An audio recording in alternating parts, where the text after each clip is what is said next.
మేడ్చల్ జిల్లా Medipalli police station పరిధిలో హానికర సింథటిక్ రంగులతోటి ఆహార పదార్థాలు తయారు చేస్తున్న కేంద్రంపైన పోలీసులు దాడి చేశారు. చెంగిచెర్లలోని శ్రీమాత అరవింద కాలనీలో అపరిశుభ్ర పరిస్థితుల్లో అప్పడాలు, మురుకులు తయారు చేస్తున్నట్లు గుర్తించిన ఉప్పల్ జోన్ ఎస్ఓటి పోలీసులు తనిఖీలు చేపట్టారు. ఈ తనిఖీల్లో 30 కిలోల అప్పడాలు, 30 కిలోల మురుకులతో పాటుగా 2 సింథటిక్ ఫుడ్ కలర్ బాటిల్ను స్వాధీనం చేసుకున్నారు. తయారీదారు తంబైదురై విష్ణును అదుపులోకి తీసుకుని మేడిపల్లి పోలీసులకు అప్పగించారు. ఎలాంటి అనుమతులు, రిజిస్ట్రేషన్ లేకుండానే ఆహార పదార్థాలు తయారు చేసి హాట్ చిప్స్ దుకాణాలకు విక్రయిస్తున్నట్లుగా విచారణలో వెల్లడైంది. నిందితుడిపైన కేసు నమోదు చేసిన పోలీసులు చట్టపరమైన చర్యలు చేపట్టారు.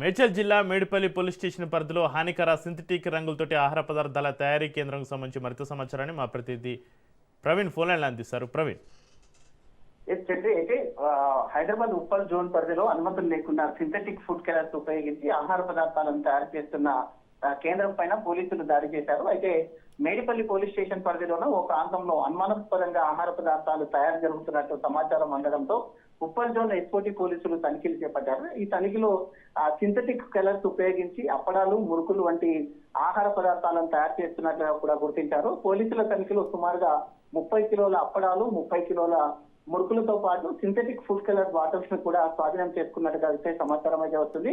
ఈ వ్యవహారానికి సంబంధించి తయారీదారులు 28 ఏళ్ల వయసు ఉన్నటువంటి ఒక వ్యక్తిని కూడా అదుపులోకి తీసుకున్నట్టుగా కూడా సమాచారం అయితే వస్తుంది. మేడిపల్లి పోలీసులకు అప్పగించినట్టుగా కూడా తెలుస్తుంది. ఎలాంటి అనుమతులు లేకుండా, బిజినెస్ లైసెన్సులు కూడా లేకుండా ఆహార పదార్థాలను తయారు చేసి హోల్సేల్ దుకాణాలకు విక్రయిస్తున్నట్టుగా కూడా సమాచారం అయితే వస్తుంది. పోలీసుల విచారణలో ఇక దీనికి మరింత సమాచారం కూడా ఇంకా తెలియాల్సింది. అయితే నిందితుడి పైన కేసు నమోదు చేసి దర్యాప్తు అయితే చేస్తున్నారు.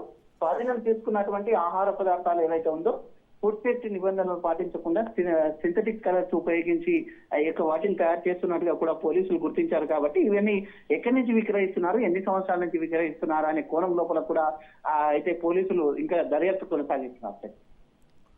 అయితే ప్రవీణ్, వీరికి ఏమైనా బ్రాంచెస్ ఉన్నాయా? ఇది ఒక్క తయారీ కేంద్రమేనా? వీరు ఇంకెక్కడైనా ఇలాంటి కార్యనిర్వహణ కార్యకలాపాలు ఏమైనా చేస్తున్నారా Praveen?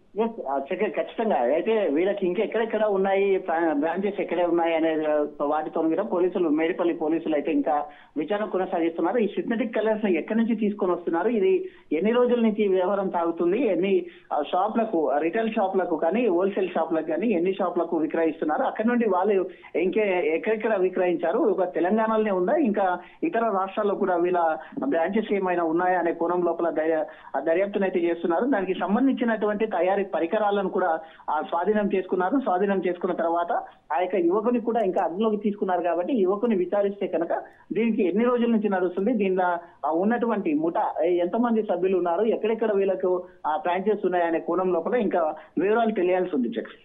Right, thank you Praveen.